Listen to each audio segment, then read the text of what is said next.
Bonjour, bienvenue dans cette vidéo où je me suis dit tiens comment je peux essayer de vous aider à débuter si vous voulez commencer dans la restauration de bagages.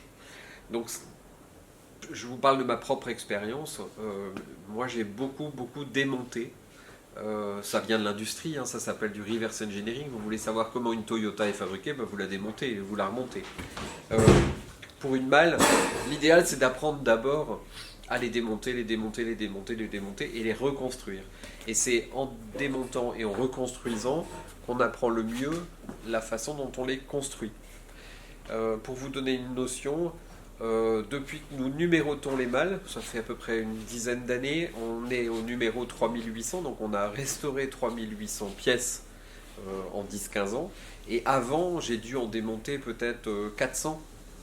Donc je pense que j'ai un peu d'expérience. Et là, je voulais vous montrer en fait une petite malle de poupée. Et je pense que pour quelqu'un qui a un appartement, ou qui a un tout petit garage, un petit atelier, qui n'a pas forcément le temps, les moyens de pouvoir faire quelque chose d'énorme, bah, une malle de poupée, ça peut être un bon moyen.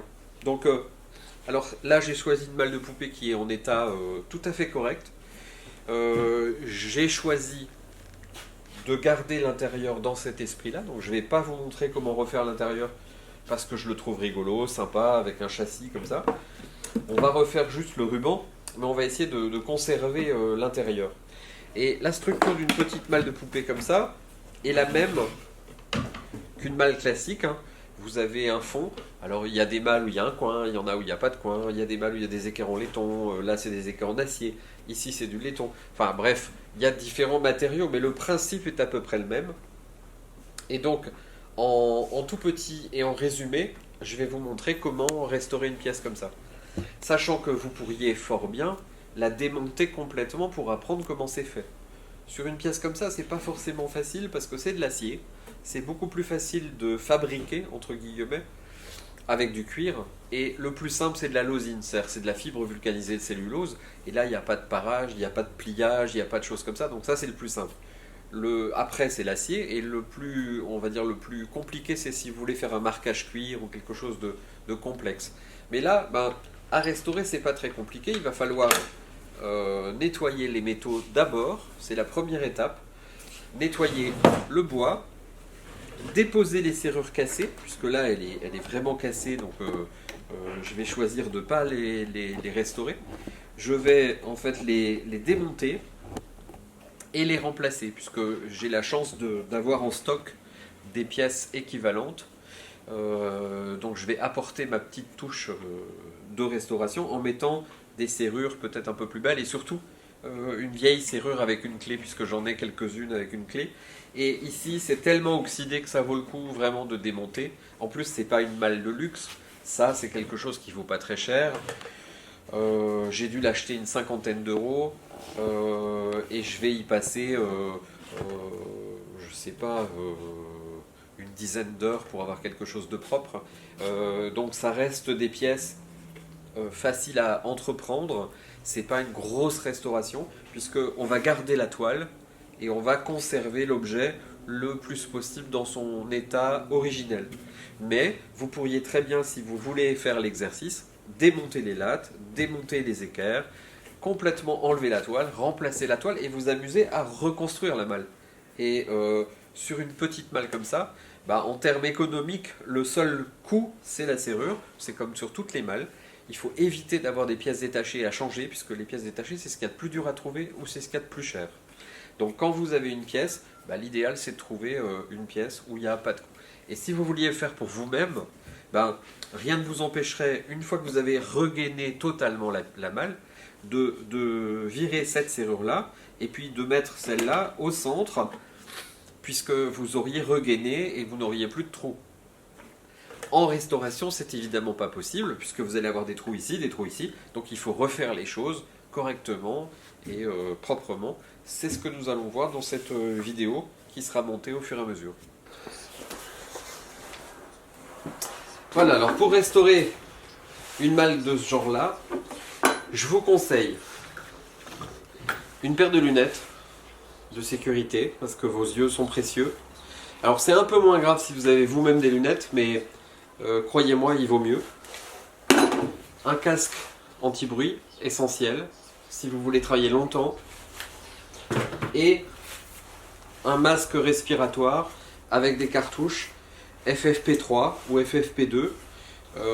En tout cas, vous protégez les bronches. Et travailler dehors. Ensuite, vous avez besoin d'une spatule de peintre toute bête. Alors avec différentes tailles, hein. Moi j'en ai de toutes les tailles, mais il faut que je puisse passer entre les lattes. Une perceuse la plus légère possible et des brosses nylon pour tout simplement décaper les parties rouillées.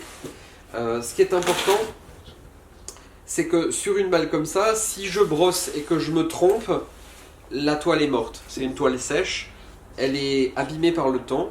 Si je brosse dessus, vous pouvez être sûr que je vais faire un trou. Donc il est très important, contrairement à une malle en bois où on aurait enlevé la toile, il est très important de faire très attention à ces gestes. Donc la perceuse se tient de cette façon-là. Ici, l'avant-bras bloque en fait la rotation. La rotation de la perceuse est dans ce sens-là. Je vais pouvoir poser là. Quand j'ai ma perceuse dans ce sens-là, je ne peux pas brosser ici puisque je percerai la toile. Donc je brosse là. La perceuse va avoir tendance toujours à partir vers là. Donc je contre cet effet par une petite spatule et je pose ici. Donc on va faire ça sur la totalité de la malle. Encore une fois, je vous conseille vivement d'essayer d'abord avec quelque chose en bois et de le faire pendant plusieurs heures pour vous entraîner à le faire correctement. On y va. Donc le masque,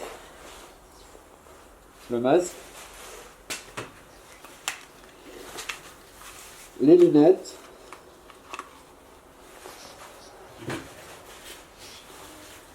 et le casque. Voilà, vous êtes prêts à affronter.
Voilà, donc là, le brossage est terminé.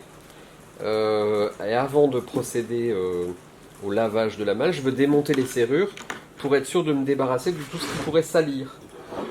Donc sur une petite malle comme ça, j'escompte sur le fait que les clous soient simplement très légers.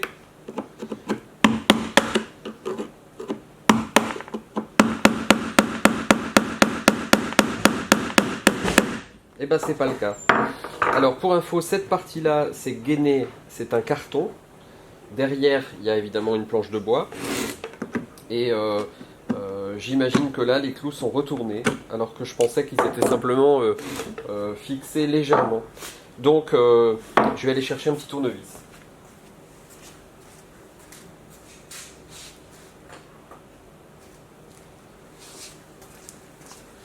Donc, petite astuce, vous prenez un petit tournevis, vous passez légèrement sous le clou.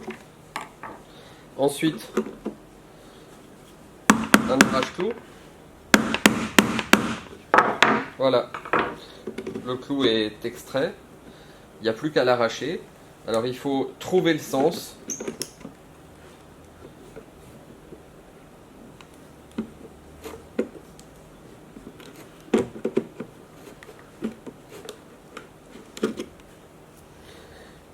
C'est un clou long quand même pour une petite malle comme ça. Voilà.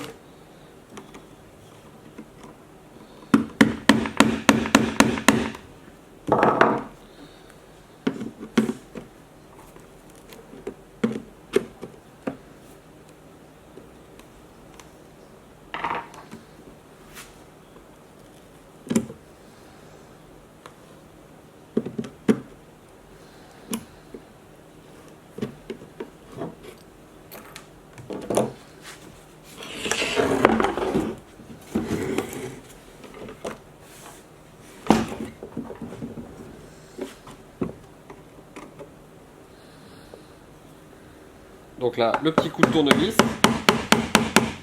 je passe sous la tête du clou, une petite rotation du poignet,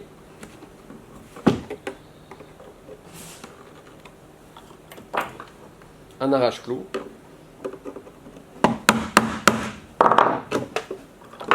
et ma pince.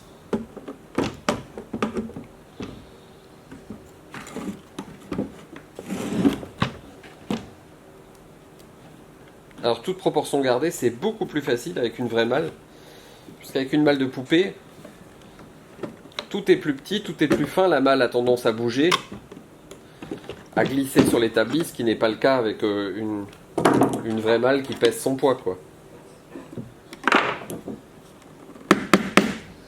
Et puis les serrures de cette malle là, c'est une toute petite feuille de laiton. Rikiki, c'est vraiment de la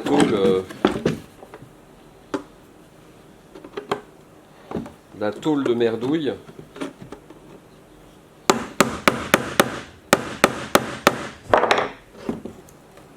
Voilà.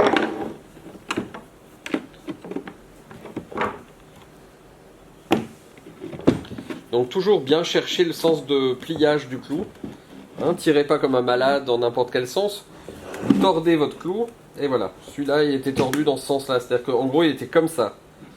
Si je tire dans l'autre sens, bah, j'arrache le bois. Imaginez-vous à la place d'un dentiste qui vous ferait une extraction d'une dent avec une racine recourbée. Il n'a pas envie de vous arracher la mâchoire. Bah, on est dans le même cas. Voilà. On peut voir que là, le démontage est tellement propre que vous voyez rien à l'intérieur. Si j'avais tiré comme un malade, on aurait arraché le carton et le bois. Donc là, comme le couvercle n'est plus protégé par une sangle, il vaut mieux le bloquer comme ça. Et là, on continue. Donc là, j'introduis un tout petit tournevis entre la tête du clou et la platine. Je cherche pas à démonter la platine d'un coup. Je mets un petit coup de tournevis.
Alors voilà les serrures que j'ai choisies.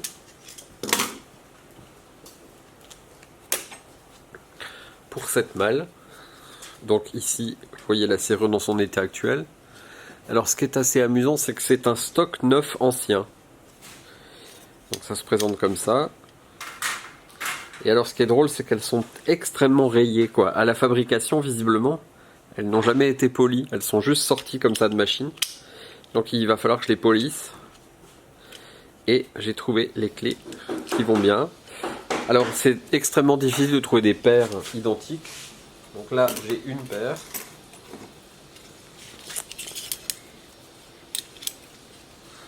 Voilà, j'ai vérifié avant que c'était bien laitonné. Donc on va pouvoir faire quelque chose.